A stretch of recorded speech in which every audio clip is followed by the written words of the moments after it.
France, cher Frédéric Valletoux, Monsieur le vice-président de l'Union internationale pour la conservation de la nature, cher John, Mesdames et Messieurs les élus, Madame la directrice générale, chère Inger Andersen, je voudrais saluer toutes les personnalités qui sont présentes, Madame la présidente du comité 21, Bettina Laville, le directeur adjoint du patrimoine de l'UNESCO, le président du conseil scientifique de l'Agence française pour la biodiversité, Gilles Boeuf, cher Gilles, qui représente ici, j'allais dire, toute la communauté des chercheurs en biodiversité qui est si puissante en France.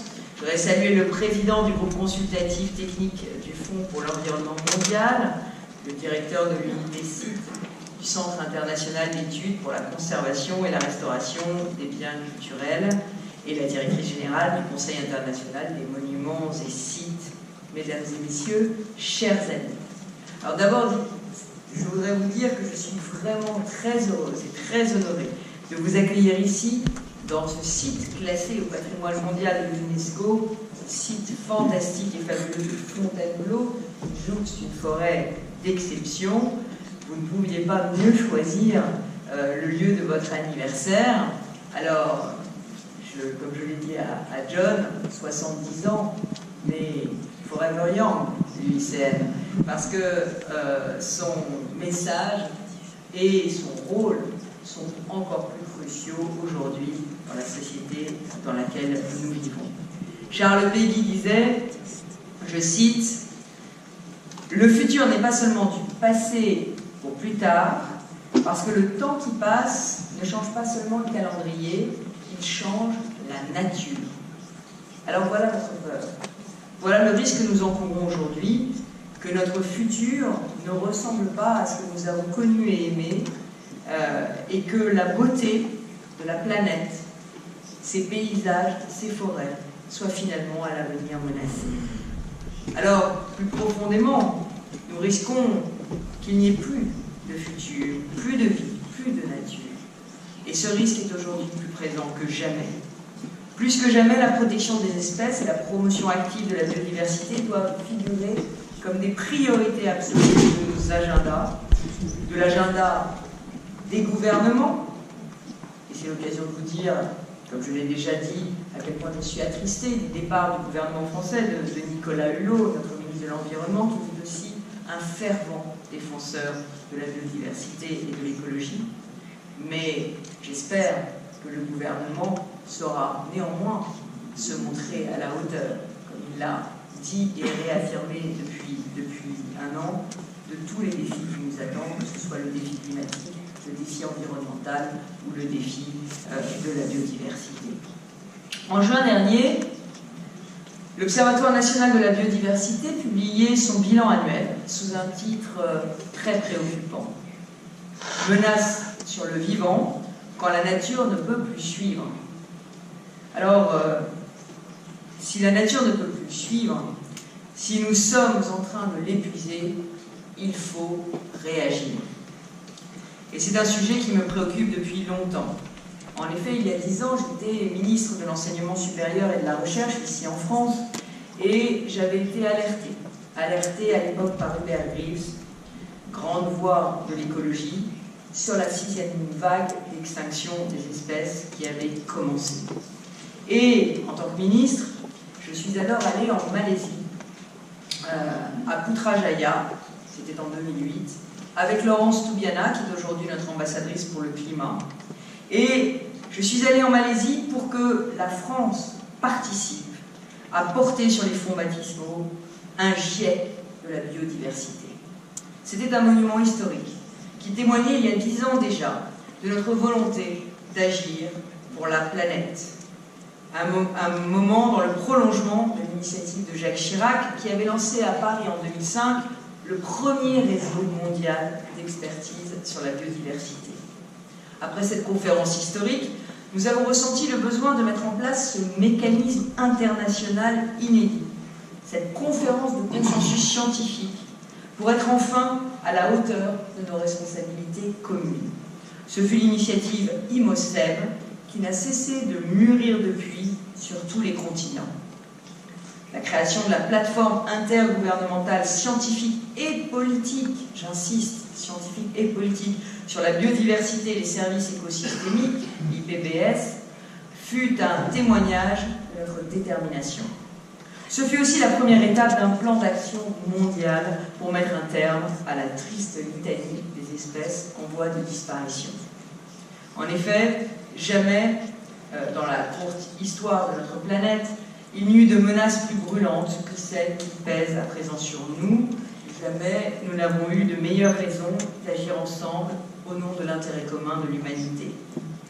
Parce qu'il en va de l'avenir de l'espèce humaine qui se confond avec celui de la nature tout entière. Si nous n'agissons pas, notre sort à la fin ne sera pas différent de celui du puma du Nord-Est, disparu en 2018, du dauphin de Chine, disparu en 2006, et de l'orchidée des Seychelles, disparue en 2010, et de toutes les espèces animales et végétales qui s'éteignent en ce moment, une espèce toutes les 20 minutes. Sur nos épaules pèse donc une responsabilité singulière et immense, une responsabilité vis-à-vis des hommes, nos semblables, de leurs enfants et de leurs petits-enfants, mais également une responsabilité envers la nature tout entière. Une responsabilité que nous ne pouvons fuir, dont nous ne pouvons espérer nous affranchir, au risque de nous détruire nous-mêmes. Et peut-être que jusqu'ici, cette double responsabilité, nous ne l'avons pas tous pris suffisamment au sérieux. Quand je dis nous, pas évidemment les personnalités qui sont dans la salle. Mais pendant longtemps, nous les responsables politiques, nous les citoyens, nous ne le savions pas. Les connaissances nous manquaient, de même que les instruments pour mesurer l'étendue des dégâts que nous causions. Puis s'est imposé peu à peu l'impression que nous étions en train d'effriter jour après jour le monde et la biodiversité qui l'accueille. Les chercheurs ont alors commencé à nous donner une image plus précise des dégâts. Ils ont commencé à découvrir les causes, si souvent humaines, qui nous conduisaient au désastre. Les preuves sont là, l'impression s'est faite certitude. La nature s'étiole, et c'est un peu de notre avenir qui disparaît chaque jour. Car la biodiversité n'a rien d'un luxe. Et vouloir la préserver, ce n'est pas faire œuvre de collectionneur ou de conservateur. Non, la biodiversité, c'est bien plus que le présent d'une nature généreuse. C'est l'assurance que la vie trouvera toujours, par le double jeu de l'évolution et de la sélection naturelle, des manières inédites de perdurer sur Terre. La biodiversité, c'est finalement l'assurance-vie de la planète et de ses habitants. Sans elle, le patrimoine génétique du vivant régresserait, nous laissant plus exposés à une sélection non plus naturelle, proportionnée à l'échelle des temps géologiques, mais une sélection rude, intense, impitoyable, parce qu'elle découlerait de l'activité humaine, de sa frénésie et de son impatience. Alors, en Malaisie, nous avions appelé la communauté scientifique à accompagner le mouvement qui va du diagnostic à l'action. Et après cette prise de conscience, nous devons être persuadés de l'urgence d'agir, parce que la disparition des espèces se poursuit, mais que c'est à nous de la ralentir, à nous de la stopper. Et si nous sommes rassemblés aujourd'hui, c'est d'abord pour cela, pour que le progrès ne nous écrase pas, mais nous permette de confirmer d'une voie ferme que nous voulons poursuivre l'aventure humaine. Alors nous allons nous démener pour que le progrès technologique serve d'abord à protéger la planète et ses habitants, à protéger la richesse des écosystèmes, des immensités des grands parcs américains aux milliards de micro-organismes qu'on attrape dans une simple poignée de terre dans un jardin public. Alors nous sommes ce matin à Fontainebleau, monsieur le maire, au cœur d'une des plus belles forêts de France. Un domaine royal qui abrite 80 essences d'arbres différentes. 80 essences de milliers d'arbres qui abritent des milliards d'insectes qui nourrissent nos sols depuis des siècles. Une forêt qui vit, qui respire, qui capte en ce moment même la pollution générée par nos villes. Une forêt qui est à l'orée d'une métropole de 12 millions d'habitants. Alors, vous le savez peut-être, à la région, nous avons lancé un comité régional de l'arbre qui est présidé aujourd'hui par Yann Berling. Et ce comité régional de l'arbre a à la fois pour pour vocation de recenser les arbres remarquables qui doivent être singulièrement protégés en Île-de-France.